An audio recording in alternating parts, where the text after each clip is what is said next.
et engage le jeune Harold Lloyd. Il joue Lonesome Luke, un personnage calqué sur Charlot. Mais Lloyd ne veut pas être une copie. Hello. I remember a few years ago taking a pair of glasses and creating what we called the glass character. Cet optimiste à toute épreuve touche la corde sensible du public. C'est un casse-cou débordant d'énergie, ambitieux, américain jusqu'au bout des ongles, qui a pour devise « Quand on veut, on peut ». Il joue une sorte de playboy new-yorkais des années 20, un type insouciant de cette époque qui a vu naître le jazz. Harold Lloyd engage des gagmen, des auteurs payés pour lui donner sans cesse de nouvelles idées, de nouveaux gags qu'il s'empresse de mettre en pratique. Ce que Lloyd a apporté au slapstick, ce sont les sensations fortes. Il s'est mis à faire des cascades fabuleuses, magnifiquement mises en scène, qui tenaient le public en haleine.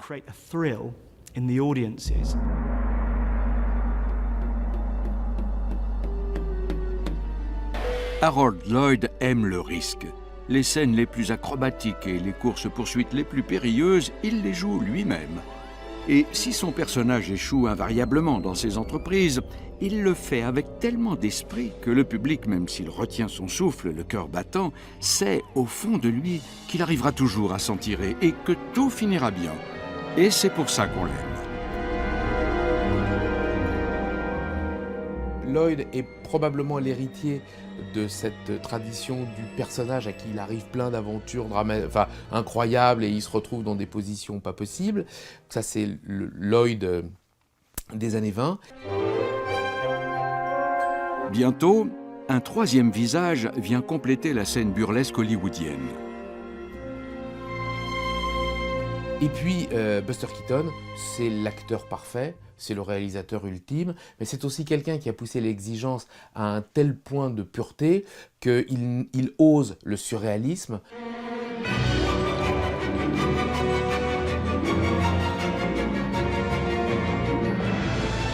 Buster Keaton est un personnage un peu à part dans le slapstick. Il joue avec le silence des films muets comme un peintre avec les couleurs. Il parle avec son corps et s'entoure des décors les plus absurdes. Avec Buster Keaton, le comique devient sérieux. Un héros burlesque dont le visage restera gravé dans les mémoires.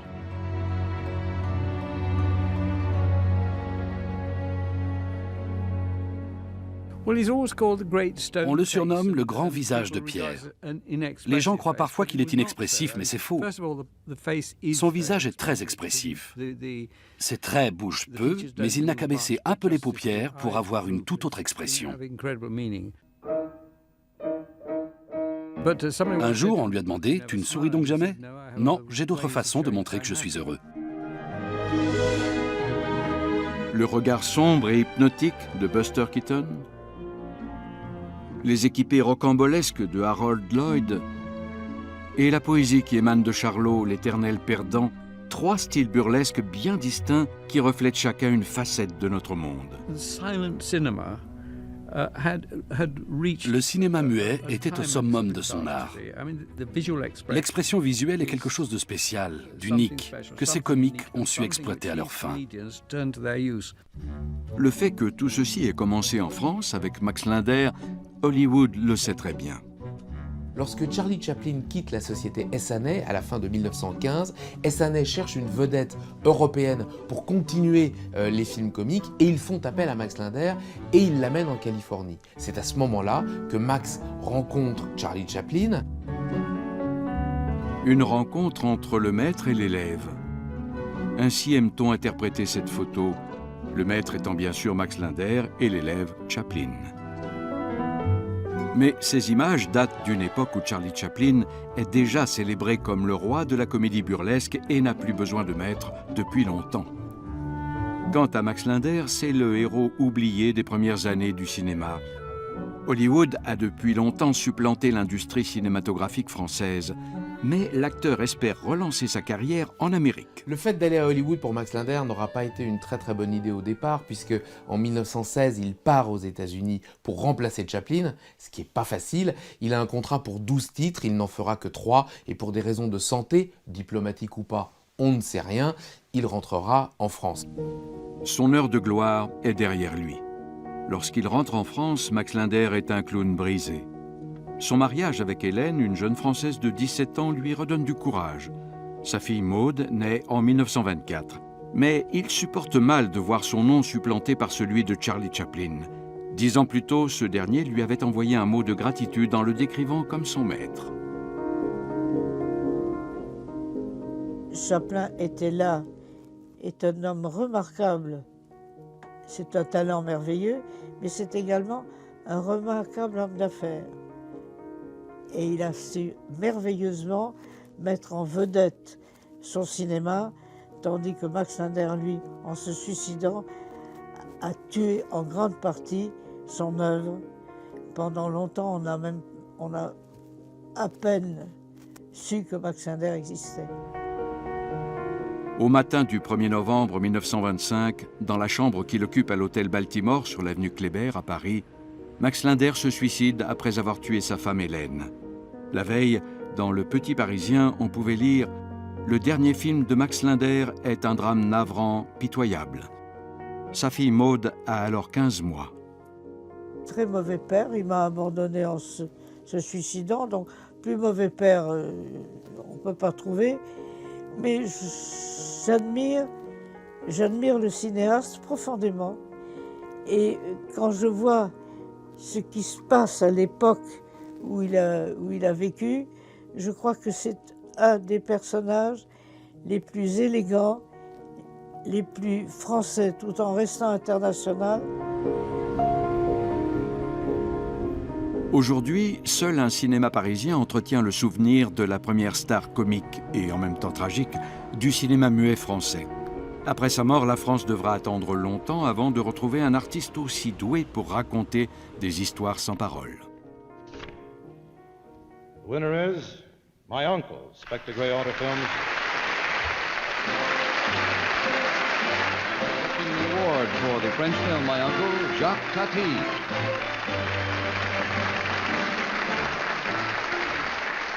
Hollywood, it's a town at the beginning of comedy, slapstick, pantomime. I will remember all the names, from Max Sennett to Chaplin to everyone. Dans Mon oncle, oscarisé en 1958, les objets jouent un rôle prépondérant et à l'instar du cinéma muet, la priorité est donnée aux gestes. Même si le cinéma est sonore depuis longtemps, Tati n'a pas besoin de faire parler le personnage de Monsieur Hulot pour transmettre son message. Ici, le comique repose sur le rapport conflictuel de l'homme à l'objet dans le monde moderne. Charles, j'ai une idée.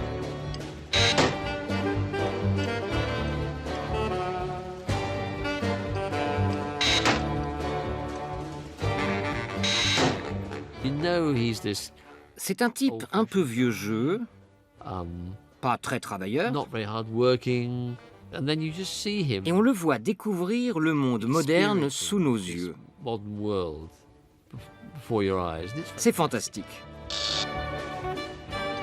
Tati, c'est un personnage qui est un peu tombé du ciel, qui ne sait pas pourquoi il est là, très bien, qui essaye de s'inscrire dans le monde et qui est maladroit. Mais c'est un maladroit de bonne volonté. Tati fait un usage philosophique du burlesque. Il ne se casse pas la figure comme Charlot et ne se livre pas non plus à des acrobaties à la Harold Lloyd.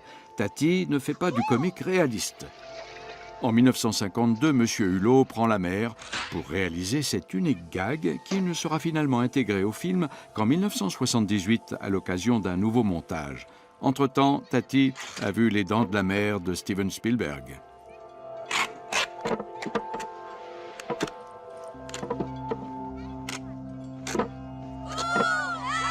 Cette histoire en dit long sur la façon de travailler de Jacques Tati. Il passe des heures dans les cafés à observer le monde et ses habitants. Il absorbe tout et ne boucle jamais tout à fait un film. Toutes les idées qui apparaissaient dans les films étaient déjà bien pensées auparavant. Et on peut le voir dans ces dessins préparatoires où quelquefois il s'agit d'un article de presse, une anecdote, un fait divers, une petite idée, une observation, telle que le gag du requin qui est dessiné ici. À Paris, au film de mon oncle, l'univers de Jacques Tati est bien gardé. On s'aperçoit qu'il a un goût pour tout ce qui le déconcerte. Il y a un gag de Trafic, du film Trafic, où chaque personnage a une voiture qui lui ressemble, avec notamment des essuie-glaces qui ont le même rythme du débit de parole.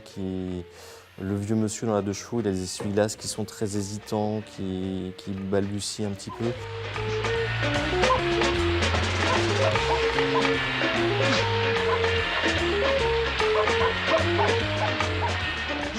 Les dames qui sont très bavardes dans une voiture ont des essuie-glaces qui partent dans tous les sens et qui sont très très agitées.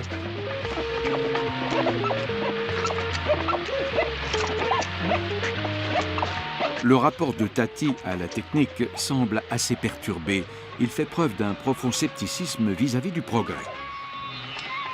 Son héros muet est en situation d'échec permanent face à tout ce qui est moderne et en vogue. Par son côté extrêmement maladroit, il rappelle fortement les grands personnages du slapstick du début du XXe siècle. Si j'étais philosophe, ce que je ne suis pas, je dirais qu'il doit y avoir une raison liée à l'époque. Nous sommes au début de l'ère des machines, et les gens commencent à se rendre compte que ces choses qu'ils ont inventées sont très puissantes et très dangereuses. Il est donc important d'en rire, de refuser de les prendre trop au sérieux.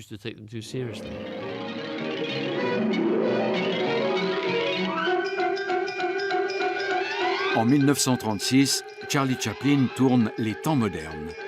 L'homme ne fait pas le poids face à la machine, présentée comme un monstre. Mais le message de Chaplin est plus subtil.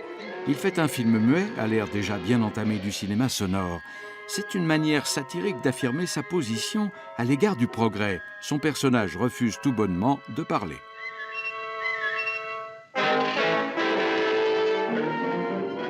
Le public connaît ce personnage muet.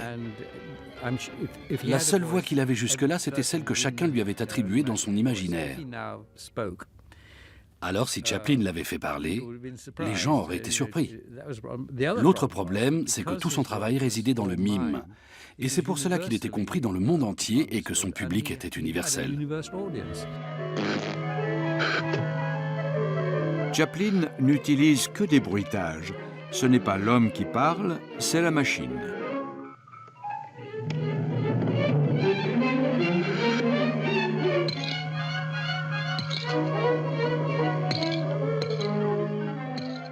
Au lieu de la parole, il y a tout un univers de sons autour de cette machine à manger plus vite. C'est comme un gros plan sonore. Les bruitages sont exagérément forts et précis.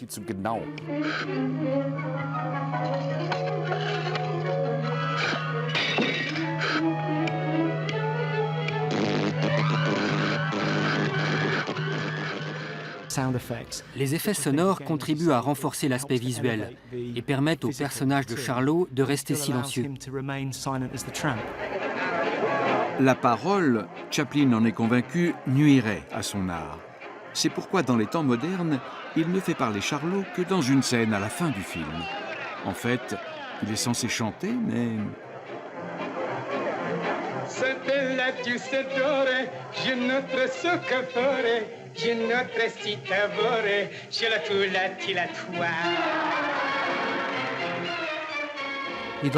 Il a oublié les paroles, alors il se met à inventer des mots et dit n'importe quoi. Est-ce du français, de l'italien? C'est hilarant.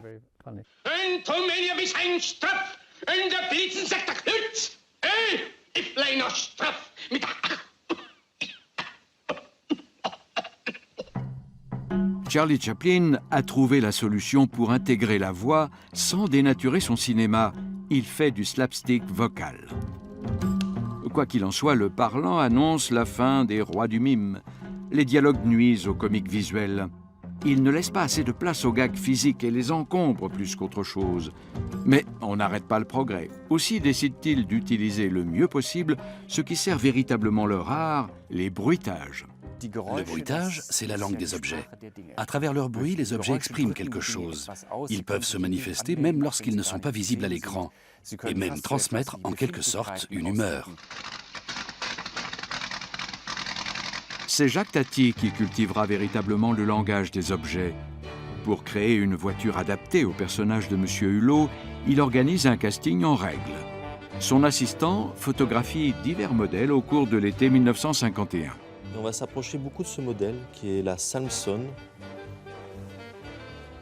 Et Tati finalement va combiner ou compiler plusieurs voitures pour en créer une qui soit vraiment la voiture unique de Monsieur Hulot.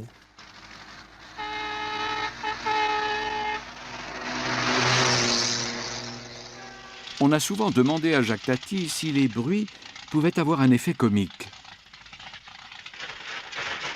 C'est pas l'effet comique, c'est en fait l'apport du son par rapport à la personnalité de la voiture. Bon, je pars sans son. Je le dis, pour moi, une grosse... Tati aime montrer cette scène. Il coupe d'abord le son, puis repasse la même scène avec le son.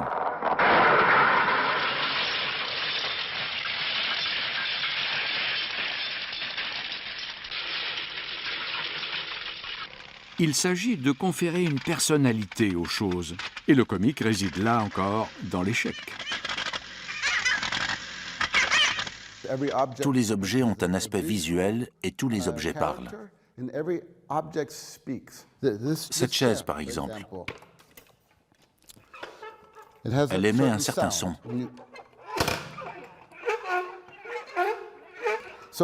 On utilise les objets comme des métaphores, c'est-à-dire pour représenter quelque chose d'autre. Une chaise est un objet conçu pour s'asseoir dessus, alors ce qu'on va faire, c'est l'utiliser d'une autre façon.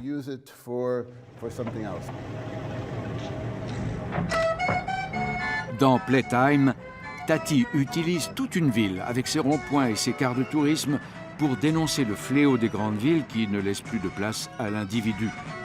Il n'y a pas d'histoire dans ce film, ni de dialogue, juste des images. Le public doit apprendre à interpréter les images. Par exemple, quand le car part à la renverse.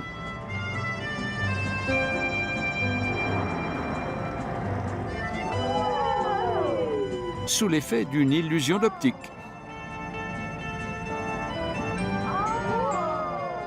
Le tournage a duré 3 ans, ce qui est fou, et il a fait construire une petite ville, Tativille, avec des tours qui faisaient 50% de hauteur, mais enfin c'était quand même des choses énormes, quelque chose d'énorme, pas loin d'ici d'ailleurs. Et surtout, ça a coûté très, très cher. C'est aussi pour les producteurs, ça a été une catastrophe. Playtime va mener son génial réalisateur à la ruine. Avec la gigantesque ville studio qu'il fait construire en région parisienne en 1964, le budget du film explose. De plus, Tati a la manie de tout retravailler encore et encore. Il y a donc plusieurs versions de Playtime. Mais Tati a rêvé trop grand et sa société de production fait faillite. Et c'est peut-être le dernier clown muet qui existe et qui a su adapter cet art de la pantomime au monde moderne, au cinéma moderne. Tati est un grand fan de Buster Keaton. Il le mentionne souvent lorsqu'on lui demande pourquoi Playtime a connu un tel échec commercial à sa sortie. Dans cette conférence de presse qu'il a donnée à Los Angeles, à la fin, Tati a fait une grande sortie théâtrale devant les journalistes américains en disant Buster Keaton est mort pauvre et je ne vois aucune raison pour moi de mourir riche. Buster Keaton a lui aussi une tendance à la démesure créative. En 1926, pour le climax de son film Le Mécano de la Générale, il fait s'écrouler un pont sous le poids d'une locomotive.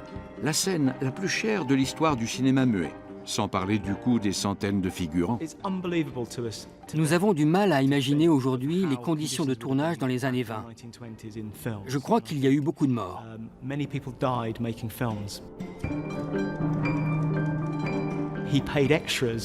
Un jour, il a dit aux figurants qu'il les paierait 5 $ de plus s'ils acceptaient de tomber dans les escaliers. Résultat, 2 d'entre eux sont morts pour avoir pris trop de risques. La star aussi prend des risques, et pas des moindres. Keaton réalise toutes ses cascades lui-même. Dans Sherlock Jr., il s'assoit sur le guidon d'une mobilette sans frein dont le conducteur se fait vite éjecter. Il racontera par la suite que le tournage de la scène a été un enfer et qu'il a fait quelques chutes monumentales. Pour le cadet d'eau douce, il met en scène un cyclone à l'aide de 6 énormes machines à vent alimentées par des moteurs d'avion. Il y a un passage formidable où il est debout devant une maison dont la façade se détache et s'écroule sans le toucher. Ils avaient tout mesuré au millimètre près. Et ils avaient laissé un encadrement de fenêtres vide, précisément à l'endroit qui serait à sa hauteur au moment de la chute. Vous savez que Keaton doublait ses cascadeurs. Il venait du musical et Buster était justement un mot qui voulait dire un dos solide, car enfant jouant avec ses parents, il faisait des cascades invraisemblables, à se casser le dos, littéralement. Dans cette scène de Sherlock Jr., Keaton commet une erreur d'appréciation et se fait projeter sur les rails sous la pression de l'eau. Là, ça a été vraiment un petit peu fort. Et 7 ou 8 ans plus tard, il fait une radio mécanique et on lui dit « Mais attendez, vous vous êtes cassé la colonne vertébrale ?» Et il dit « Ah oui, ça doit être quand je me suis pris la cascade d'eau là. » Voilà. Il s'était cassé la colonne vertébrale, mais juste il avait continué et personne s'en était aperçu, lui le premier. Pas question pour Keaton de se faire doubler pour autant. Par contre, Lloyd va se faire doubler à partir du milieu des années 20 pour les scènes les plus dangereuses, pour des questions d'assurance, pas parce qu'il a peur, mais les producteurs, les investisseurs ne veulent pas que leur vedette risque de tomber ou d'avoir des accidents. Cette scène est tournée en 1928. Cette fois, ce n'est pas Harold Lloyd qui conduit ce tramway hippomobile. Cette chute n'était pas prévue, mais il décide de l'intégrer à ce qui sera son dernier film muet intitulé « En vitesse ». Lloyd a vécu sa propre catastrophe personnelle 6 ans auparavant. Un accident dont il s'est par bonheur magnifiquement relevé. En 1919, alors qu'il posait pour une photographie publicitaire, il avait dans sa main une bombe et il faisait semblant d'avoir là, sauf que c'était une vraie bombe. Et la bombe a explosé et une partie de sa main et de son doigt sont partis. Sa carrière semblait devoir s'arrêter là.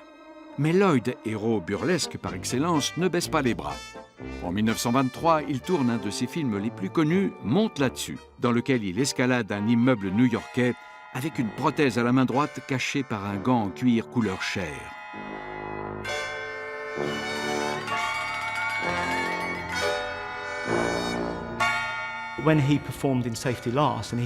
Quand il tourne Monte là-dessus et joue cette scène où il est suspendu à l'horloge, il n'a qu'une main et demie. C'est extraordinaire. Et il a réellement fait ses cascades, à cette hauteur-là, avec pour seule sécurité une plateforme située 5 mètres plus bas, où ils avaient mis un matelas. Il n'avait fait qu'un seul test avec un mannequin. Le mannequin était tombé sur le matelas et avait rebondi. Et Lloyd avait dit « Je ne peux plus voir ça ». Harold Lloyd appartient à une génération d'acteurs comme on n'en fait plus. Des casse-cous, des passionnés, capables de tout pour faire rire. Mais je crois qu'il y a quelque chose de vrai dans le fait que, avant tout, le slapstick, c'est une question de personnel. Il faut qu'il y ait des gens capables de le faire même physiquement, avoir l'imagination, avoir le talent, et capables de passer du spectacle au cinéma. À la fin des années 20, la grande époque du muet est révolue. Si Harold Lloyd tourne encore des films jusqu'à la fin des années 30, sa grande aventure, désormais, c'est sa famille. Charlie Chaplin ignore avec succès le cinéma parlant et continue à bénéficier d'une popularité planétaire. Il tourne des films avec des personnages muets jusque dans les années 50. Buster Keaton, lui, fait faillite. Il refuse de rentrer dans le système rigide des studios et sombre dans la dépression. Ce qui était formidable pour ces grands acteurs comiques, c'est qu'ils pouvaient travailler de façon indépendante. Ils étaient leurs propres patrons et avaient leur propre société de production. Puis celles-ci ont été absorbées par les grands studios qui se sont mis à les contrôler. Ils se sont vus imposer des producteurs et n'ont plus été aussi libres dans leur créativité. Et voici les derniers survivants de la grande époque du cinéma burlesque, Laurel et Hardy. Eux ne risquent pas de se briser les os lors de leur folle poursuite, car maintenant, on a recours à des trucages. Leur force réside dans leur façon d'aborder le slapstick, comme s'il s'agissait non pas d'une construction artistique, mais de choses du quotidien, d'incidents qui peuvent arriver à n'importe qui, n'importe quand. Hardy l'a très bien expliqué dans une interview. Les gens se reconnaissent en nous, car ce sont tous des Laurel et des Hardy. C'est pourquoi nous méritons, ou du moins M. Laurel et M. Hardy, méritent le même respect que n'importe qui dans nos films. Ce sont des messieurs tout le monde. Il arrive néanmoins à ces messieurs tout le monde des choses qui dépassent les limites physiques de l'homme.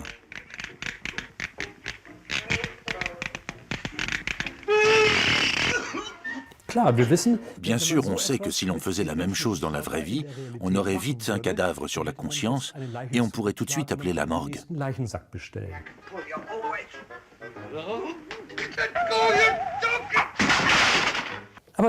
Mais que fait Hardy? Il remue la tête et tout rentre dans l'ordre. Je crois que cette invraisemblance surprend les spectateurs. Ils savent très bien que ce n'est pas réaliste. Mais ils trouvent ça hilarant. When I do get out, I'll break off your legs and I'll wrap them around your neck. Une menace rapidement mise à exécution. Les trucages ne peuvent toutefois pas aller aussi loin que les dessins animés. Les deux genres, dessins animés et films burlesques, cherchent à repousser les limites du possible. Les dessins animés offrent un terrain de jeu plus grand et plus varié et permettent de mettre en scène des idées tout à fait impossibles à concrétiser dans la vraie vie. Les stars adulées du cinéma muet sont une formidable source d'inspiration pour les créateurs de dessins animés, lesquels se développent en parallèle aux carrières de Chaplin, Lloyd, Keaton et Laurel et Hardy.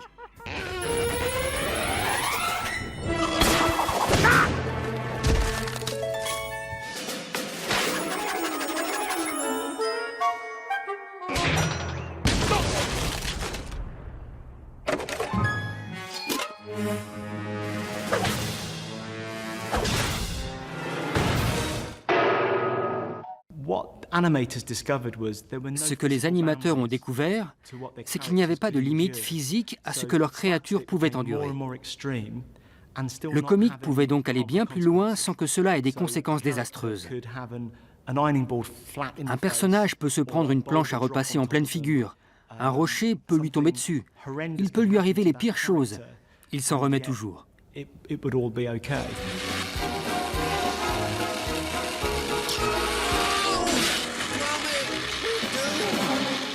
Dans l'animation, on retrouve tous les éléments du slapstick. La quasi-absence de dialogue, les bruitages, les cascades, les gentils et les méchants.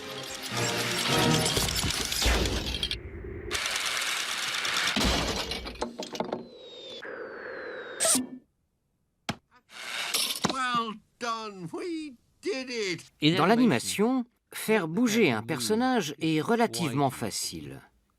Donner l'impression qu'il vit est nettement plus difficile, mais donner l'impression qu'il pense l'est encore plus, et c'est ça le truc. Les personnages sculptés dans de la pâte à modeler, comme le chien Gromit, sont plus proches du corps humain que les personnages dessinés. Et s'ils ne parlent pas, ils n'en sont pas moins capables d'exprimer leurs émotions avec une grande précision. Quand je dis donner l'impression qu'il pense, je veux dire nous faire croire que le personnage a une vie intérieure et que lorsqu'il lui arrive des choses ou qu'il provoque des choses, ce n'est pas en tant que personnage animé, mais en tant qu'être vivant. Wallace et Gromit connaissent un succès phénoménal, à l'instar de Chaplin ou de Laurel et Hardy. À Bristol, dans l'ouest de l'Angleterre, les studios Hardman ont créé une sorte de temple du slapstick. Depuis les années 70, on y fabrique de petits personnages en pâte à modeler qu'on anime ensuite grâce à la technique du stop motion, l'animation image par image. Le tout dernier personnage inventé par les studios Hardman s'appelle Shaun et c'est un mouton. C'est un personnage qui adore les interdits. S'il y a un bouton avec l'inscription « Ne pas appuyer », il sera bien sûr le premier à appuyer dessus. Il fait un tas de bêtises, mais ce qu'il veut surtout, c'est échapper à la banalité de son quotidien. Chez Hardman Animations, on accorde énormément d'importance aux détails tels que les mimiques des personnages. Shaun n'est pas n'importe quel mouton, c'est la réincarnation de l'une des plus grandes stars du cinéma burlesque. Pour reconnaître de qui il s'agit, il faut regarder ce petit mouton dans les yeux.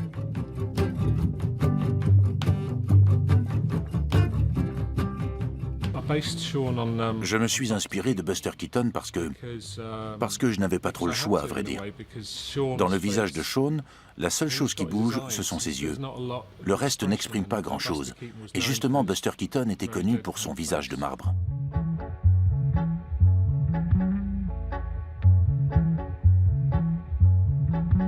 J'ai toujours trouvé ça drôle que Buster Keaton se relève des pires accidents comme si de rien n'était.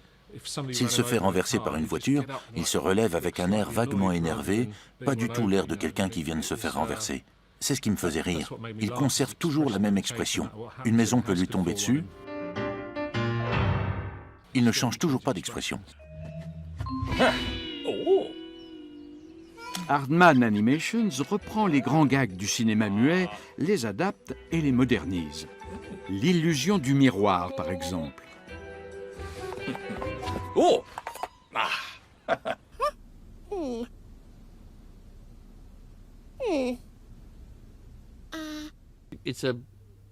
C'est sympathique, c'est mignon et c'est intelligent. Quand c'est bien fait, ça peut même être vraiment brillant. J'ai moi aussi utilisé ce gag, et pas seulement une fois, mais 3 ou 4 fois au cours des dernières années. Le gag en question a été inventé par Max Linder en 1923. Dans 7 ans de malheur, 2 acteurs se livrent à un formidable jeu de mime de plusieurs minutes. Je suis fier et honoré d'être influencé par ces gens. Keaton, Chaplin, Jacques Tati. J'ai longuement étudié leur travail. Et quand je dis fier et honoré, je devrais également dire qu'on leur vole aussi beaucoup d'idées à ces grands maîtres. La célébration jubilatoire de l'échec n'est donc pas morte et enterrée. Elle refait surface régulièrement à travers des personnages animés largement inspirés des héros du cinéma burlesque. Wall-E, par exemple.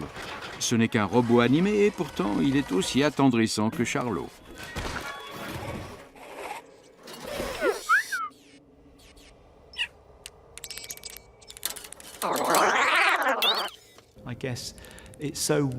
C'est tellement bien fait qu'on arrive à s'identifier au personnage, alors qu'il n'est pas humain et n'essaie même pas de nous faire croire qu'il l'est.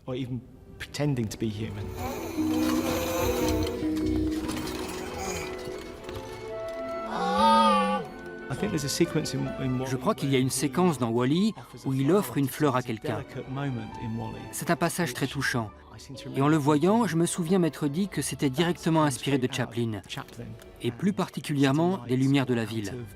Ça rappelle le style très émouvant de Chaplin.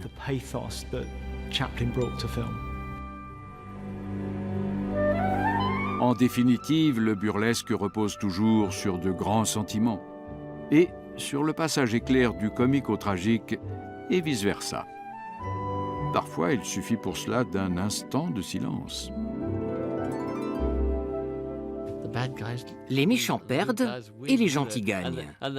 Pas parce qu'ils sont plus forts. Ce ne sont pas des super-héros. Non, ils gagnent grâce à leur humanité, leur force d'âme, leur persévérance, le fait qu'ils n'abandonnent jamais.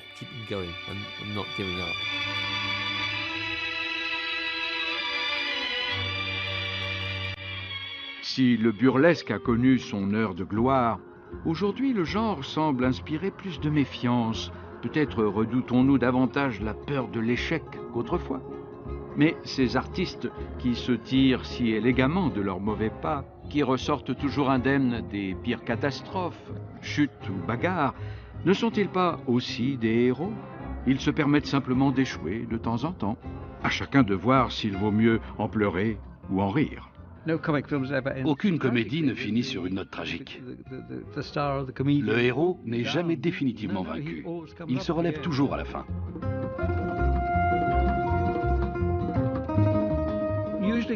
Généralement, les comédies burlesques racontent l'histoire d'un succès. Les héros triomphent de l'adversité, du monde hostile auquel ils sont confrontés.